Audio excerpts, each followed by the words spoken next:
So, what is the ego anyway? You've probably heard this word. There's lots of books about it. People talk about it. I think one of the greatest definitions of ego I've heard is edging God out. I think that's a great definition. Um, for me, I like to use the word personality. I don't really think the ego is such a bad guy or such a bad girl. I really think the ego is here to serve us, and we can master aligning our ego or our personality to serve our soul. But it's really not this part of us to be suppressed or trained or hidden, because we all have it. We do, and it's here to serve us. And if we can align our personality to serve our soul, that is where all of our true power lies. For me, I spent a long time trying to deny this very strong, powerful part of me that sometimes got frustrated and angry and mad, and I thought those feelings weren't okay.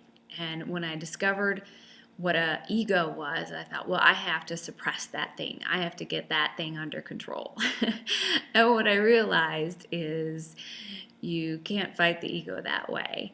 And when I started thinking about it a little bit differently, I found that my ego could come to really serve and help me live a better life and to really embrace my power if I would align with it instead of fighting it. So for me, I had to start with changing from calling it the ego, which was this big bad thing for me, to my personality, and realizing that it's my personality that has fear sometimes, that gets angry sometimes, that can be a little strong and domineering and controlling sometimes. And I had to figure out how to align that in order to serve the highest evolution of my own soul. And I'll tell you a little trick, and it really worked for me. But I started to think of my personality as a child, as my inner child. That 7 or 8 year old little girl that didn't have quite the life experience that I do now, since I am really wise.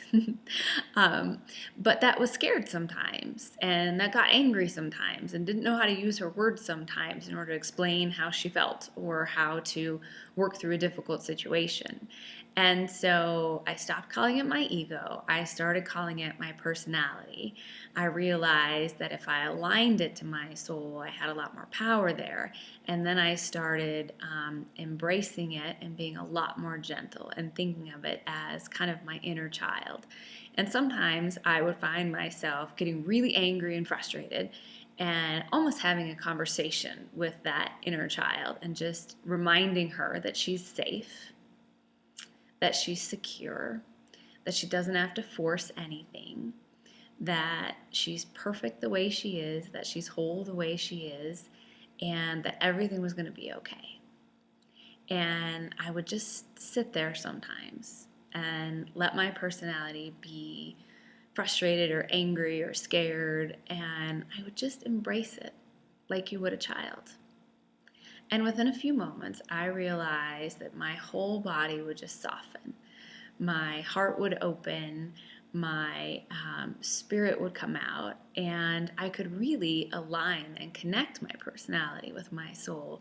And I felt so much more powerful, so much more loving, so much more connected, and so much more guided as to what the right decision was for me. So I hope this was helpful to you. I know it's really changed my life, and I certainly have times where my personality is angry, or my personality is jealous, or my personality is not necessarily acting from the highest and best place. But I embrace it as a child. I'm gentle, and I just remind myself that all of those things are just coming from a place of fear, and I have the opportunity to really choose love in all of those moments. So I hope this was helpful. Have a great day.